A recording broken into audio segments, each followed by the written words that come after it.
ஆபத்து காலத்தில் வெட்கமடைவதில்லை நான். பஞ்ச காலத்திலும் என்னை திருப்தியாக்குவி. கர்த்தரே தாங்குகிறீர்,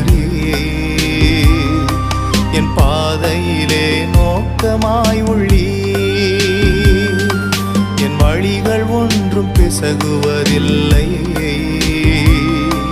என் அடியை உறுதிப்படுத்துகிறீர்.